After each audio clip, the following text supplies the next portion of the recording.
गडचिरोली जिल्ह्यात माओवादी कारवायांना मोठा हादरा देणारी धडक कारवाई सुरक्षा दलांनी यशस्वीपणे पार पाडली आहे।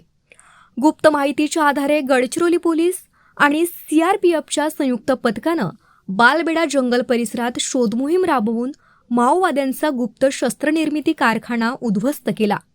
कारवाई दरम्यान 5 ते 6 टन वजनाची अवजड लेथ मशीन, क्लेमोर तयार करण्यासाठी वापरले जाणारे साहित्य, लोखंडी पाईप आणि इतर धोकादायक सामग्री जप्त करून घटनास्थळीच नष्ट करण्यात आली। या मोहिमेत 150 क्लेमोर व बीजीएल पाईप्स, 220 नग 12 bore pipes, 20 rifle rod metal पट्ट्या तसंच शस्त्रनिर्मितीसाठी आवश्यक असलेले मोठ्या प्रमाणातील साहित्य सुरक्षा दलांच्या हाती लागले। या कारवाईमुळे माओवाद्यांची शस्त्रे तयार करण्याची आणि त्यांची दुरुस्ती करण्याची क्षमता मोठ्या प्रमाणात कमकुवत झाल्याचं सुरक्षा यंत्रणांनी स्पष्ट केलं आहे। जंगलाच्या दुर्गम भागात उभारलेला हा गुप्त कारखाना उद्ध्वस्त करणं हे सुरक्षा दलांसाठी महत्त्वाचं यश मानलं जात आहे।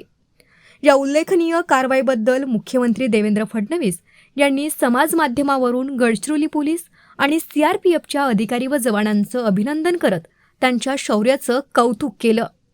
गडचिरोलीत माओवादी विरोधी मोहिमा अधिक तीव्र करण्यात आल्या असून सातत्यपूर्ण कारवायांमुळे माओवाद्यांचं तळ, शस्त्रसाठे आणि पुरवठा यंत्रणा उद्ध्वस्त होत आहे। ही कारवाई माओवाद निर्मूलनाच्या दिशेनं सुरक्षा दलांनी मिळवलेलं आणखी एक महत्त्वपूर्ण यश मानलं जात आहे। आनंद दहागावकर, जिल्हा प्रतिनिधी, गडचिरोली।